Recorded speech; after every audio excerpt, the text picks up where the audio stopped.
Hello and welcome to the Discovery Roundtable, the episode-by-episode discussion show for Star Trek Discovery from the perspective of Star Trek Online players and Foundry authors. I'm your host, Drogyn1701. With me is my co-host, Greendragoon. Greetings. And joining us this week is Foundry author and explosion enthusiast, Admiral Aaron. Glory to the Empire. And I said that wrong. I meant long live the Empire. Long live the Empire. Exactly. Well, you're definitely dressed appropriate for this episode, being in your Terran Empire getup. So which one is that? Is that the Sierra type? I believe so, yeah. The one that they released with the thing. And to make it a little Canadian, I have my little Canadian armband, Terran Empire. Well, if you would introduce yourself a little bit. Sure. Well, I as well am a Foundry author in Star Trek Online, and I do a lot of role play. Not so much anymore, but used to do a lot of role play, and I can also be found on Twitter at still Admiral Aaron. All right. So it's a new year, and Star Trek Discovery has finally started back up after what seemed like an interminable break. For this last third of the season. Nice six episode run to the season finale here. So we're going to start with this week's episode, which is Despite Yourself.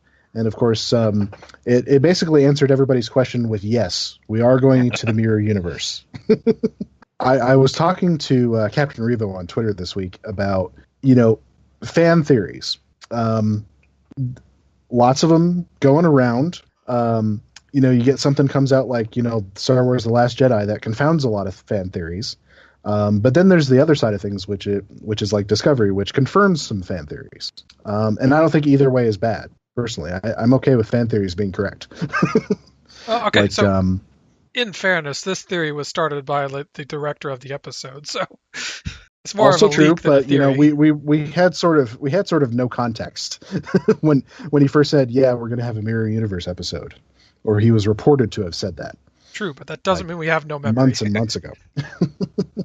But it was a common theory of when we got the big cliffhanger at the end of the first part of the season, where Discovery has tried to use the spore drive one last time, and something happened to Stamets in the middle of that, and suddenly we're in a huge debris field. We have no idea where we are. I think probably the most common thing everybody was saying, yeah, mirror universe. But it wasn't the only thing people were guessing that I saw. People were saying, oh, we're in the Kelvin timeline, or we were in the Kelvin timeline before, and now we're in the Prime timeline, or, crazy things like that. Well, I guess this does put to bed the kind of silly theory that Discovery takes place in the mirror universe. Yeah, we weren't there originally, at least. No. But we're there now.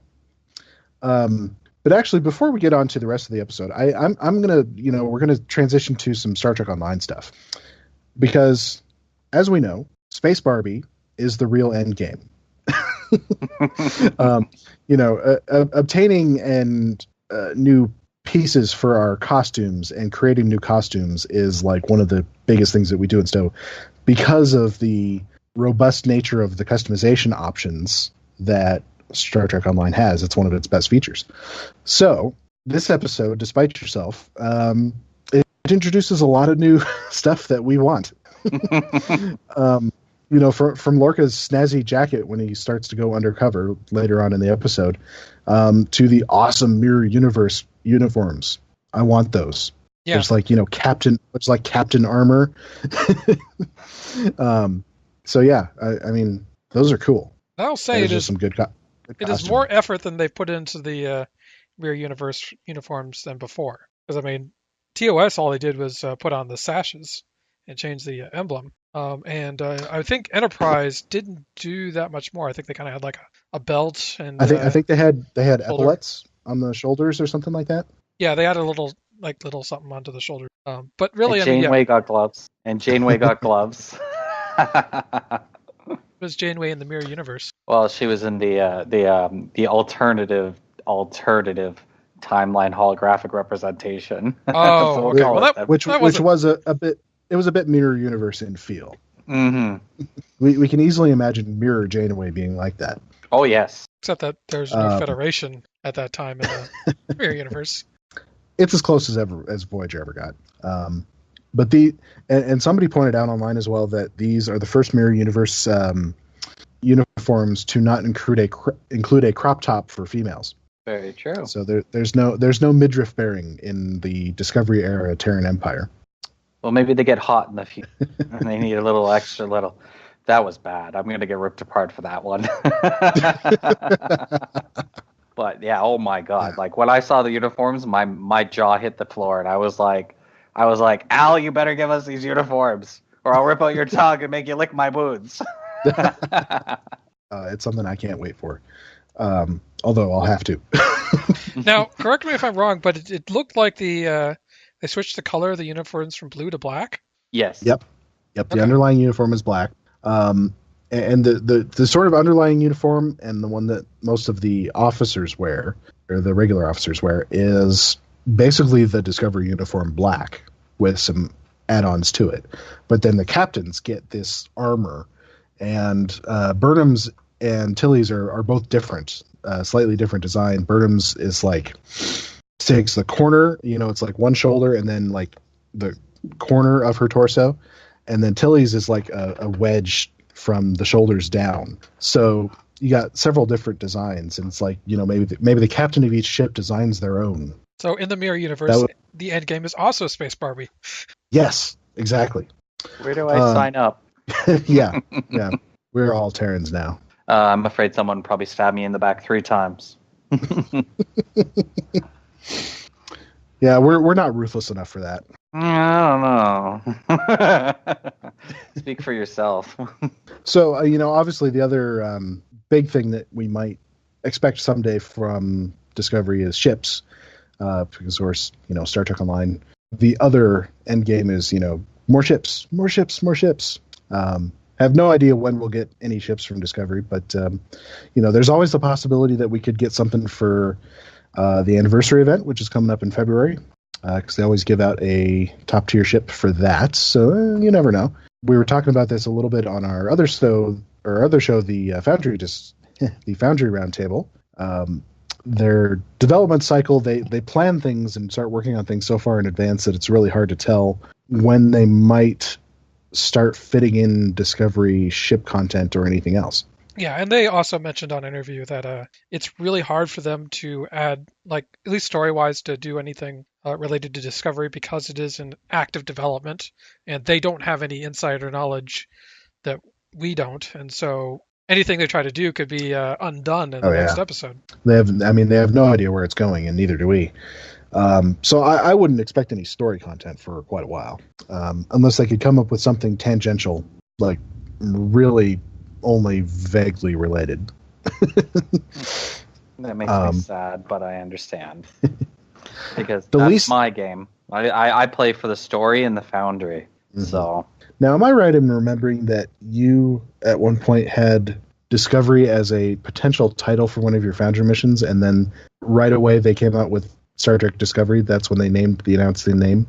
No, actually, it was Beyond. It was Beyond that happened. Invictus was originally called Star Trek Beyond, and I announced it 2 months before they announced the title for the movie. And then they announced the title for the movie, and I literally banged my fist into the wall going, well, I have to rename it because everybody's going to say I stole it, right? Even though I can prove assume it had some connection to the movie. Exactly. So I changed it. And then same thing happened with my last one too, right? The game came out with the same title, and I had to move on from that title and pick another one. All right, so let's get back to the episode here. So obviously we start with them trying to figure out where they are, and eventually Burnham makes the discovery that everything has a different quantum frequency here. After they start getting suspicious because, the USS Cooper hails them. And am I right in thinking that it's the Cooper that was the derelict sister ship for Discovery that they boarded way back in episode 3? I think so. We can look that up real quick. We have the internet at our disposal. USS Cooper. Let's see. No, that is in fact not correct. Oh, okay. Well, we're wrong. Shame We're wrong. on us. That's okay. No, it's just some random new ship that Lorca happens to know is undergoing a refit. Well, I sentenced us to 10 years in the antagonizer. Yes. How scary was that thing? A lot scarier than it looked in the original series, that's for sure. Yeah, I And wouldn't it want to didn't be have in the that. red lightning effect. So the bulk of the beginning of this episode is basically them figuring out where they are and trying to figure out a plan to get back. And to my mind, it was a lot of telling, a lot of exposition dialogue scenes, and not a lot of showing. I don't know if you guys had that same impression. Yeah, I mean, it definitely was a lot of setup, and I realize that to us as viewers, we're well familiar with the mirror universe, but the characters have to come from the place of they have no idea. No one has ever seen the mirror universe before. So, Yeah, I mean, there was a lot of explaining of what it is and how it works, which of course I know, but not every Discovery viewer is going to know that either. So it's probably stuff that had to be there. It just felt like, I was like, this is a lot of dialogue. it also comes down to the fact that this is another Into the Forest I Go, where Discovery has done these tandem episodes where they do a setup episode and then a follow-through episode. Yeah. And this was a setup And episode. I fully expect it to shift the other way in the next episode to, have more, it's going to be more on the showing rather than telling side. It's going to be more payoff and lots of action. I expect that. I will say I kind of feel like this is not a good style for them. I kind of feel it tends to create these lopsided episodes. But that is what they have done in this first season. Well, I was having the debate with people online about, whether they should have dropped the whole season at once. And I think these episodes can feel better when you do have the next part ready to go, rather than having to wait a week. Yeah. Well, I think we all know why they don't do that, but yeah, I mean there are downsides, from a storytelling perspective, from a business perspective. I think I was tweeting with one of the producers beforehand because they're very good about fan interaction, and we were talking about that drop everything format, and they said the shelf life is very short for a show that comes out all at once because people watch it and then very fast and then they're done. There's no waiting. I don't know how many the premiere of, say, like Marvel's The Defenders, and nobody's talking about it anymore. But we're almost the same amount out from the beginning of Discovery, and obviously we're still talking about it. So yeah, really the only way to make it work is you have to have enough content to kind of keep those peaks going year round. Mm-hmm. And that's why you probably have, like I think they're on 5 Marvel shows now on Netflix rather than just one. But, on the other hand, if they dropped Star Trek Discovery all at once, maybe we could have 5 Star Trek shows to fill in the gaps in the production cycle. Think about it, CBS. Think about it. Someone's pitching something. Oh, I have many great ideas. Come contact me. Well, I have a great resource for you. Have you ever heard of the Foundry? Yeah, there's a tool for that, isn't there? for inserting your own stories into Star Trek of a sort. Yeah, your own crazy stories. I have on occasion described it as basically you get to make your own episode of Star Trek. So, we always plug the Foundry here. And in fact, I'm going to be in it a bit more seriously pretty soon because I need to make some missions for our 26th century anthology that we're going to do. I'm going to make some quickie patrol missions for that to fill out the mission roster. Oh, that's good. But anyway, back to the episode because there was, even while these big exposition scenes were happening, there was some fun stuff happening too, basically surrounding Tilly, because apparently she is the captain of the Discovery in the Mirror Universe. And how hilarious is that? Oh, but we all saw it coming with No, I didn't see that coming. I thought for sure it was going to be, it wasn't going to be Saru because, they wouldn't let an alien be captain. Yeah. But I don't know. I thought it was going to be, maybe somebody from the crew, but not Tilly. I kind of did, because I kind of went down the list of things, and I was kind of like, it's just the whole thing talking about she wanted to be the captain one day, and I'm like, I don't know. It just kind of that struck with me, but I didn't put it together until they were like a couple seconds away from revealing it. Plus, Stamets spoiled it. Yeah. But how did he spoil it? He was high on spores and looked at Tilly and said, "Hey, Captain, what are you doing down here?" I think I must have missed that little bit of foreshadowing there. It was only like it just didn't, 2 episodes ago. Register. It just didn't register. That's pretty funny. I'm gonna have to watch that again.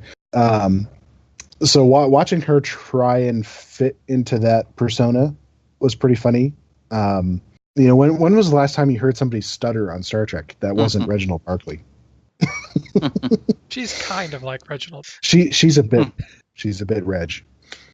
I love Tilly. That's why we love her. And actually, I think I loved her more after this episode than I have anything else from the rest of this show.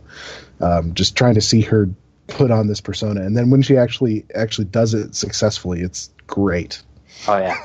I think that was the first episode I've ever basically got excited and yelled at the TV like, "Oh my god, yes!" So, and I don't remember ever doing that. So I was just like, I just saw her and that lick my boots comment, and I was like, "Oh my god, yes!" So, and a round of applause from the audience. Mm-hmm. Tilly and Berman kind of have a conversation while they're getting her ready for this role about. And it's more. I always liked it because it's more analysis than the Mirror Universe usually gets about the fact that it's all of the bravado is really just a cover for fear. And that's the fear of being stabbed in the back, fear of being turned around, and it's nothing more than a shell to cover that huge amounts of fear. I liked that a lot, and I think it kind of harkens back to some of the things that Kirk said in the original episode. Mirror Mirror, where he was talking about how a society like this couldn't thrive. It wasn't going to survive for that much longer. And I think this reinforces that. Although it seems like a lot of conclusions to jump through about their state of mind based on grabbing a database from a wrecked Klingon ship, because that's basically how they know anything about their surroundings. Yeah, it's a lot, and it wasn't even a very large ship. So, but I mean, at some point, it's a convenient plot device. Yeah. So, what did you guys think about part of the data that they recovered is about the USS Defiant, which, as we know, disappeared from TOS times, reappeared in the Mirror Universe in Enterprise times. And then helped basically, gave a massive technological advance to the Terran Empire and helped them take over. We see a display of it, but it's not quite the Constitution that we're used to. What did you guys think about that? So, 2 possibilities. Either it's been modified for the Mirror Universe, or Discovery is kind of letting us in gently that they've made modifications to the design of the Constitution. So we get it as a wireframe first, so we can sort of simmer on the idea first before they do a full reveal. I can't wait for its spinning saucer. They're going to really lock the saucer looks like it has some cutouts or something in it, and it would be kind of funny if there were some spinning parts to it. That'd be hilarious. Maybe in the Mirror Universe, they put the spore drive on the Defiant because it's their biggest and baddest ship. Well, one of the things they go back to is they at least theorize that the ISS Discovery has traded places with them and might be back in the Prime Universe. Well, that's true. So it might have the spore drive. Yeah. For all we know. I will say. It might have. Go ahead. I was just saying, or it's maybe, just a mass thing, something had to be replaced. So was something of exactly equal proportions and mass, so that had to be switched, even if it didn't have the spore drive itself. Yeah, and of course it alludes back to Mirror Mirror, in which the 4 crew members swap places. Mm-hmm. But interestingly, in Deep Space Nine, they don't have to follow that rule. No, and they make people can cross over whenever. They don't have to switch places with anything. The other interesting redesign is we had a redesign of a new Terran Empire logo, which we see the guys painting on the floor of the bridge, which was pretty interesting.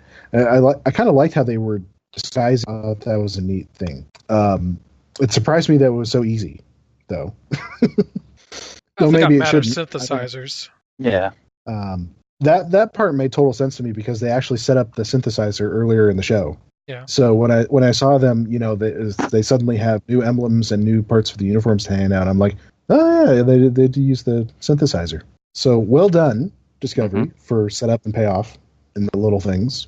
So I do remember now what I was going to say before, and I was going to I was going to compliment the fact that tying this back to the Defiant and In the Mirror Darkly is probably one of the most direct connections that Discovery has made with previous Star Trek, as far as following up on a plot idea. Because, I mean, a lot of stuff with the Klingon War has been kind of Discovery trying to do its own thing. And this was more of a, no, here's a direct connection to what happened before to what's going on now. Yeah, and I like that as well. And it kind of reinforced my ongoing impression that I should consider Discovery to be more of a sequel to Enterprise rather than a prequel to TOS.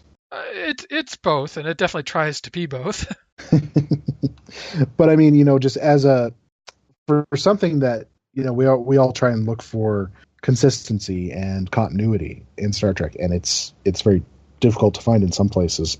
And I think I find more of it between Enterprise and Discovery than I do with with Discovery and TOS. So, I mean, I will say that a certain amount of Star Trek reimagined occurs with Discovery, and that is a creative choice that they have decided to make. And while we can kind of come up with fun theories as to why things are different, at the end of the day, motion picture redesigned Klingons and didn't bother to give us an excuse. I mean, it's certainly not. Things get just like the Constitution. It may just be a case that, look, the Constitution was designed in the 60s. We need to just give it a little bit of a pick-me-up. I know it's a beloved sacred relic we all like to keep pristine, but it's also the show is also a creative endeavor. Yeah, I call it canon gymnastics when people bend over backwards trying to fit things in and creating theories which make things consistent with each other, even if they are sort of not. And I do it a lot, so I'm not denigrating anybody who does that. I've spent a lot of mental capacity lately filling in and trying to make sure that some of the old Star Wars books from the 1990s fit in with the new films. Disney says they don't, but I think some of them fit if you just use your imagination a little. Is it bad? Which is always good advice. Is it bad that I absolutely have no problem with the canon of Discovery? No, it's not bad. No, I don't have any problems with it either.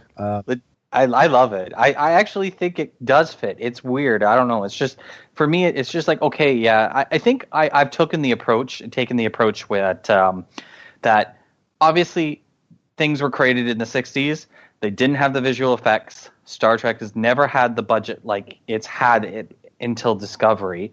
So obviously things are going to look a little bit different. They're going to look more jazzy. But it's like the show is definitely right out of this time period. Like 2017, 2018, the show is very current, right? So, and I think I've always taken the approach is I like Star Trek. I love any Trek. So to me, like, canon never really factors in much. It's like, okay, I think they've done a good enough job to kind of make it fit into canon, but let it run its own course. So, and I always any Star Trek is better than no Star Trek, as I say. So I understand why people may not necessarily take that same approach as I do. So, but yeah, I mean, you have them redesigning things all the time. I mean, Klingons, Romulans have been redesigned. Trill got redesigned. All these different. Star Trek changes its mind all the time. It updates things. It redesigns things. And the kind of the approach I kind of took, and this is my fan theory about the whole Klingon look, was, well, we know the Klingons are involved based on canon, that they're based in genetic manipulation, right? We see it through TOS, and that was their explanation. Worf said it, that basically they went through a period of genetic manipulation. It wasn't a very proud time in the Empire, and so forth, right? So the kind of the way I look at it is, this is probably what they originally looked like, and this is kind of like where their whole, I think this is maybe, and this is my fan theory about Tyler, is why they kind of like, he looks the way he does, is because that's their beginning, like they know how to like genetically manipulate themselves, right? But so it's kind of like, even that explanation was not given to us until well after the fact. The Klingons got redesigned in the 70s. They didn't even address it until the 90s. In like a sequel to the sequel show. Exactly. Well, and I mean, they didn't even have to acknowledge it. It could have been just as funny if they hadn't acknowledged it. It took up until Trials and Tribulations on DS9 for anyone to even remark that, oh wait, the Klingons in the past looked different. Yeah. Before that, it was just sort of generally accepted that if TOS had the budget and the makeup know-how to do that, they would have looked like that. They would have looked like TMP Klingons. Yeah. So yeah, I mean, Discovery is not new with that. I'll tell you this though, and people have been doing some interesting photoshopping online. Ever since the Klingon look dropped, ever since the look of the new uniforms dropped, and there's two that are pretty cool that I thought. One is the Discovery Klingons with hair that I've seen, and they actually look really not that far off from TNG Klingons when you do that, when you add big long hair. And then the other one is Kirk and company in Discovery uniforms. I've seen good photoshops of those, and it's I kind of like it. I kind of have started imagining like TOS with Discovery aesthetics. And I think they've done, like, there's like if you look at some of the hallways, you can see the throwbacks, right? And this is where somebody's going to toss me into the antagonizer. I'm not a big fan of TOS, so it's not my bread and butter when it comes to Star Trek. And I'm going to be honest with you, I haven't actually watched much of TOS. I watched the motion pictures and all the movies. I love the movies from the TOS eras, but not necessarily the show. So, and someone is going to stab me in the back for that comment. But I am about to stab you in the back, but not for not liking TOS, but because you keep calling it an antagonizer. It is the agonizer. That's true. It's the agony booth. There's two things: the agony booth, and then there's the agonizer, which is a little belt thing that they had in TOS. That's right. Yeah. See, I'm gonna get thrown out an airlock. So, like, how is this guy commenting on canon? Terms. And somehow I write stuff. Well, you're writing what you know, which is more the TNG era of stuff. So yeah. I think there was a little bit of the agonizer in one or two of the DS9 Mirror Universe episodes, but it didn't feature heavily. You know where I'm getting it from? I'm getting it from, and I still play this game. Timelines. Do they have an antagonizer in there? They have it. They have it in, I think, one, and it keeps popping up, and that's why. But I think I keep reading it as the antagonizer, but it's like what you said, right? So I'll just put you in the torture booth. Let's call it that. So don't mess it up. The bad, nasty torture booth with red lightning. So as we get towards the end of this episode, it picks up. More stuff starts happening, and some cool stuff like the. I like when the ISS Senjo shows up, and who is the captain, but the kid who got like unceremoniously killed after his nice little shell shock scene in the second episode. In the Mirror Universe, he is the captain, which was awesome. Because I thought that kid does a good job. And then he and Burnham have a pretty awesome fight in the turbo lift. Exactly. So that was well done action. And I was actually seeing some behind the scenes footage earlier today, in fact, of them shooting it. And you could see the monitor. And you could see on the monitor that it was some of that stuff was no stunt doubles. It was just the two actors in there fighting. Yeah. So, how cool is that? That was cool. Did you catch the after trek where they I did talked not. about it? Okay. So in the after trek, when they talked about it, right? Apparently, Sonia, she accidentally kicked him in the balls. and when he was actually like making a punching move, I think he accidentally punched her in the face. So they said that actually happened. So They really trading some blows there. yep. It reminds me of the great behind the scenes stuff on Lord of the Rings, where one of the guys is describing John Rhys Davies' action style, where he doesn't like to rehearse action scenes. He just goes to the stunt people. All right, how many of you are coming at me? And then 6 of them raise their hand. It's like, okay, so I'm going to hit you and you'll fall over, and then I'll hit you and you fall over, and then I'll hit you and you'll fall over. You're okay, let's go. And he actually, and they say, okay, try and miss us, and then he doesn't miss them.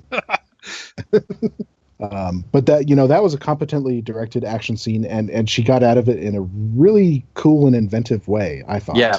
Speaking of directing, this was obviously directed by one of our favorites, Jonathan Frakes, #1 himself. There was a discussion today about what Star Trek alumnus has gone on to the best directing career. And my immediate thought was Frakes, because of course he directed First Contact, which is just a fantastic film, and obviously lots of TV. But I had actually forgotten about Leonard Nimoy, because he did Star Trek 3 and 4. And of course 4 is a great film, and 3 is good, at least. If not great. Parts of it are great, I would say. I want to say Frakes has stuck more in the... Well, I guess he did direct 2 of the TNG movies, but I think for the most part he's kind of stuck more in the TV space. Yeah, and some of people like Roxanne Dawson and Robert Duncan McNeil and LeVar Burton as well. But probably if you look through their resumes, I'd say Jonathan Frakes is pretty good. Pretty impressive resume. It definitely seems to keep him pretty busy. Do you think we're going to get more guest directors like that? I'd like to see more. I don't see why not. They're up in Canada, so I have a feeling that we will see Amanda Tapping do an episode at some point. If you don't know her, she played Carter on SG-1 and has also gone on to a huge directing career. So, does she do more over in Vancouver area? Yeah, that's true. Which is really nowhere near Toronto. Which is nowhere near Toronto, but you never know. There might be some higher Canadian aspects to working in Toronto that it might be easier to hire Canadians than it is to ship up Americans across the border. Very true. But I don't know how that works. You don't understand how secretly I've been wanting to bump into some of these actors. I'm like, it didn't happen at all. I'm like, and I live in Toronto, and I'm like, oh, come on. I'm like, can I just walk down the street one day and just, there you are, Wilson Cruz, or Sonique Martin? And I'm like, I would just go crazy. I think I'd just go crazy. Well, I mean, Toronto's a big city, so. Yeah. What were you going to say, Drogyn? What was it? I used to live in Chicago, and I actually saw where they were using the elevated train, which is the public transit, where they were filming Spider-Man 2 at the time. Ah. This has been the first Spider-Man 2. That's a huge scene in Spider-Man 2 as well. Yeah. I think the only celebrity story I have is I came face to face with Drake in a sports check in Toronto. Literally just face to face, and I was like, oh, you're taller than I thought. I just walked on.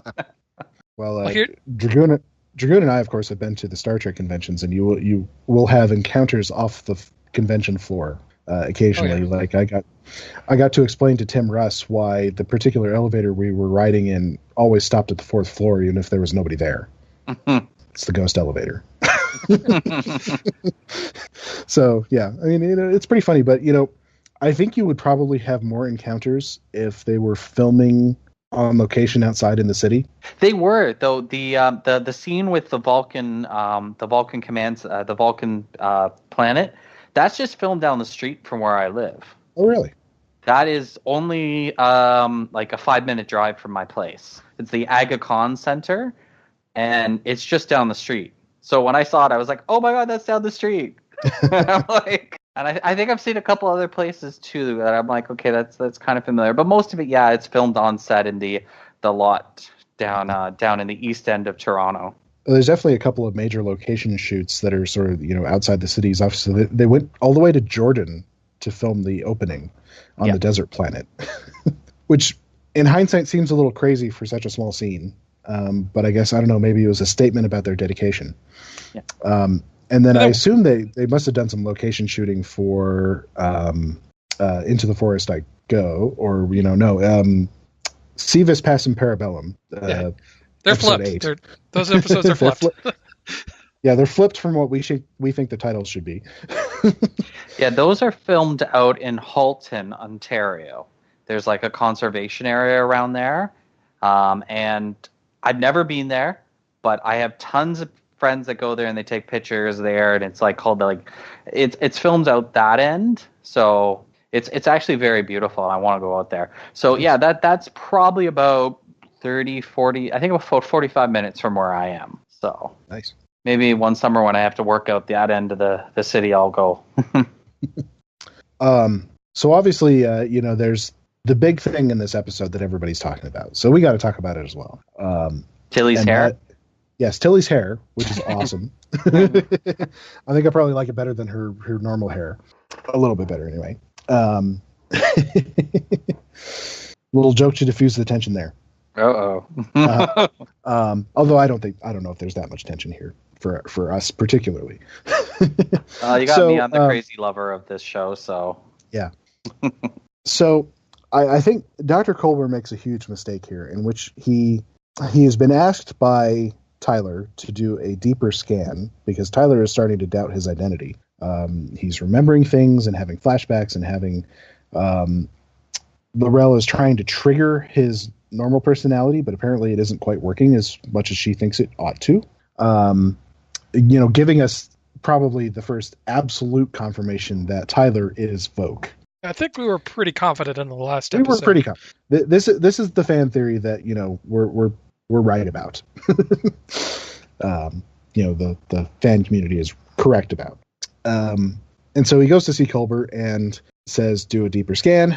Culber, brings him back in and gives him the results of this scan, which basically tells you that you're not who you say you are. And it's like, why does Culber not have any security there when he's confronting him about him not being his true identity? Although this is not the first crew member to die of a stupid mistake. Which, I mean, yeah, that could have been written better. Yeah. Well, I mean, obviously, there's no security there because the writers wanted Tyler to kill Culber. Obviously, outside of this, there isn't any. If they hadn't wanted him to kill him, then the writers would have had some security there to stop him. So I'm going to just throw an idea out there. And in this episode, Tyler's perceptions are a little disjointed, making you kind of question what he isn't actually experiencing. Can we trust that scene? Now, that's an interesting thought. 50%. I mean, okay, so I was like 99% confident that Admiral Cornwell did not die in the, I'm just going to call it the Forest episode because my Latin sucks. Yeah. So I mean that just this one I'm probably going to err more on the side of he's probably dead, but that thought did kind of throw a monkey wrench into it. It's like, yeah, but a lot of what Tyler experiences in this episode is kind of weird and disjointed. So is what he's experienced really happening, or is this perceptions being screwed with? Because you could argue that the scene is from his perspective. Mm-hmm. Yeah, I mean, Stamets is there, but he's pretty out of it. And it's not like anybody finds the body. Like in this we haven't episode. seen that. Yeah, we haven't seen that scene yet. And which I thought it was a little weird. Quite a bit of time has passed, and we should have had that scene. Mm-hmm. And then, of course, we've gotten a lot of hints after the episode aired that he is perhaps not dead or not 100% dead, which can mean a lot of things. I think the actor said something on After Trek like his favorite scene that he did for the show has not been aired yet. Yeah, unless he's playing his mirror universe counterpart. Yeah, or a flashback or something. Well, on After Trek, I watched it, and they said something about the mycelium network and death and life being kind of one and the same. Mm. I know, I 100%, because when they showed that scene, me and my partner's jaw just hit the floor. hit the floor, and I was like, "Oh my god, how could they do this to the why, right?" And then I watched After Trek, and it calmed me down, right? Because I was because nobody's really dead on Star Trek and ever really. Yeah, and they did say something that it's not. Now, the only reason why I say 50%, right, in my original statement is because at the end of the episode it said guest star Wilson Cruz. I was like, uh-oh. So Michelle Yeoh of course, all over again. Was he ever in the opening credits, Wilson Cruz? My recollection is that he is not. No, and he's not in every episode. They kind of just bring him in like occasionally. Ah. So that may mean something. It may not. Very true. But After Trek gave me hope. So everybody who's like me has got that 50%, like something is wonderful is going to happen, right? So I'm still holding on to that 50%. And I have a coworker at work, and she loves Trek, and we're talking about it. She hasn't watched the episode yet. I said to her, just keep an open mind. Just keep an open mind. It's a lot of shock and awe, right? And I says, talk to me after you've seen the episode, and I'll let you know what they said on After Trek. That might help calm you down. Well, I'm like you. I was watching the episode, and it had the rare reaction where you actually say something to the TV. Yeah. I was like, whoa. But channeling my inner Keanu Reeves. In the same defense, I remember reading an article before the show came out that they were going to play fast and loose with a lot of the characters. Yep, very much like a Game of Thrones kind of show, right? So but there were also statements that they were not going to be like Game of Thrones. I mean, we had conflicting statements there, I thought. Well, one set aboard a ship and one set in medieval times, basically. So they're not like Game of Thrones. no, that's not quite. But I'll tell you what is, it's something that if he ends up being sort of permanently dead at some point here, it's something that is going to be very personal for a lot of people. I'm not necessarily one of those people, but I still don't like it because I like to live with characters for a long time and really get to know them. Yeah. That way, if you do kill them off, it's even more impactful.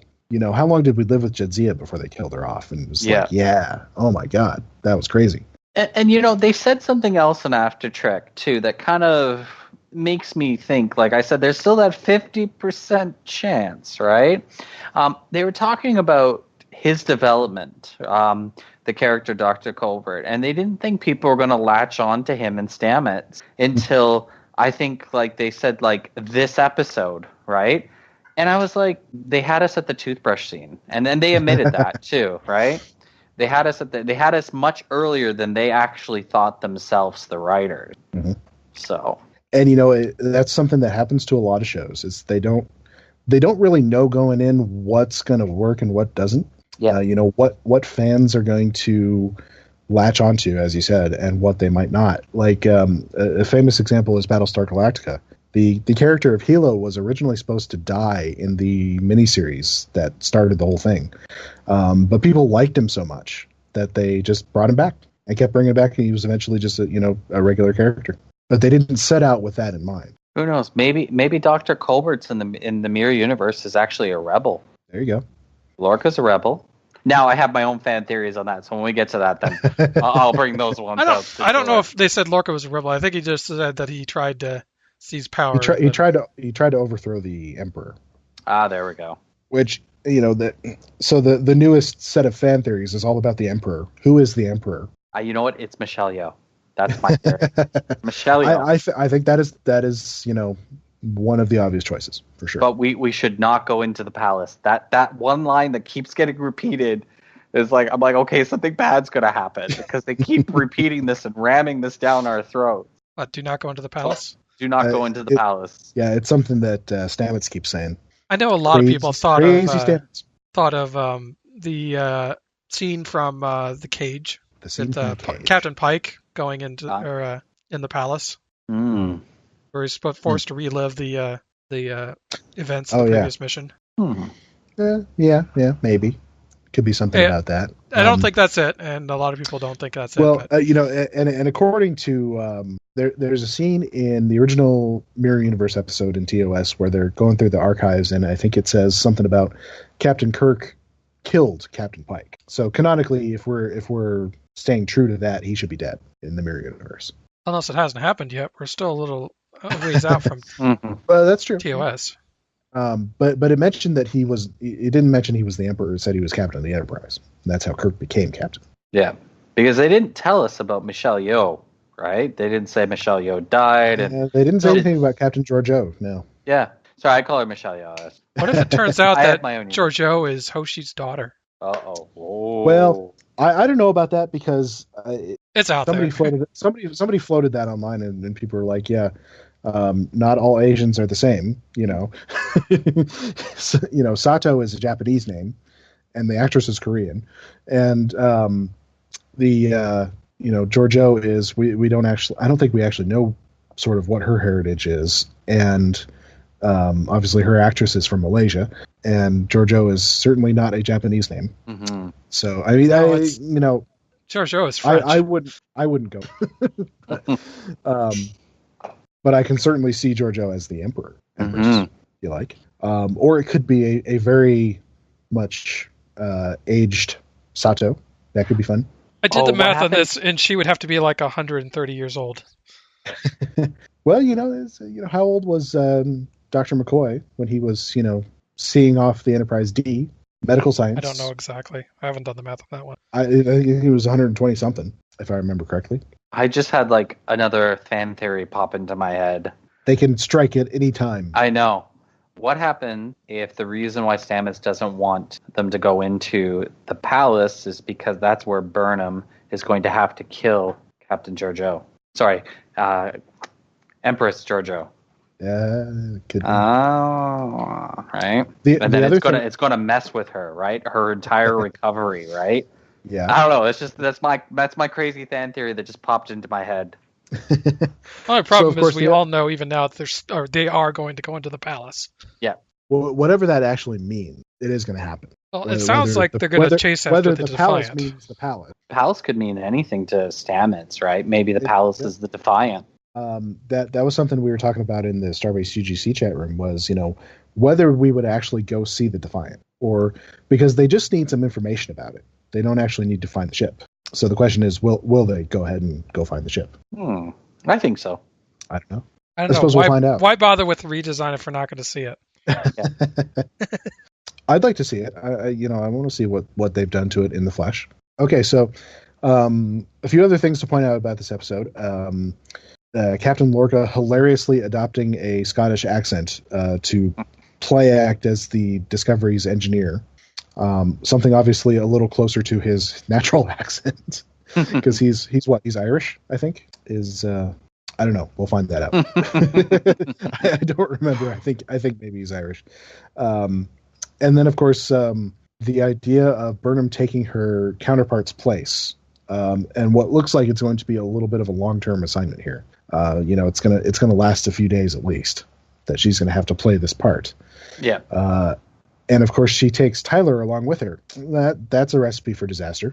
Mm-hmm. Especially because, he's clearly having problems. Why are they letting him go? Because she's covering for him. That's a consequence of her slide towards being more in touch with her human side, I think. Mm-hmm. Yeah, exactly. I wish she was a little more consistent. Well, she's shown and he's been a big part of that transition, is that, being away from Vulcans and even being away from Captain Georgiou, is she's getting more in touch with her human side. And I think that's actually been fairly consistent. Yeah. Isn't that weird? That a Klingon in disguise makes her more human. Well, I think I said at some point, wouldn't it be interesting if Tyler ended up staying on the ship, even though everybody knows he's a Klingon? Oh, I definitely think that what if he becomes a good guy, essentially? One of the good guys.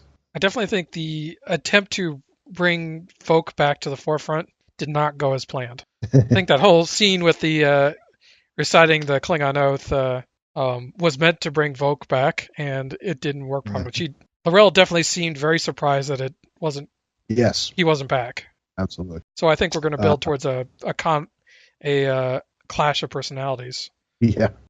So kind of one final thought on this particular episode. One final question that I want to ask you guys. So this was very much like a part one of a series of episodes that are going to be set in the Mirror Universe. We have 5 more episodes remaining. Do you think that all of the remaining 5 episodes will be in the Mirror Universe and maybe end with them getting home or something like that? Or do you think they'll get home in maybe 1 or 2 more episodes?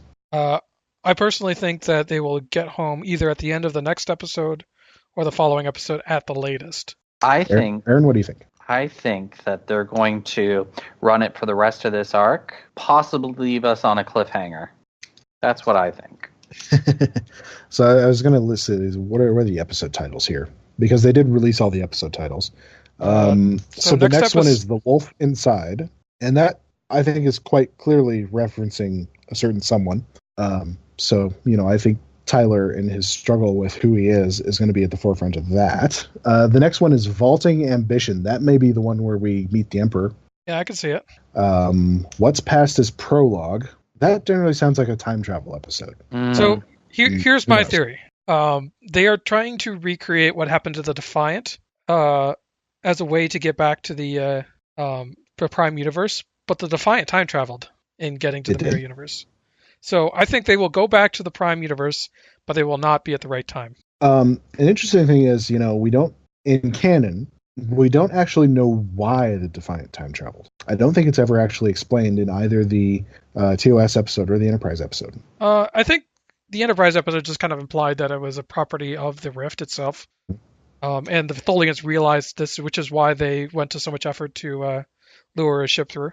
Now, in Stowe, I think we do sort of know the reason it did that, I'm getting myself turned around because Stowe likes to do that with episodes, but I don't think they actually did anything with, we do meet the Defiant, don't we? Yep.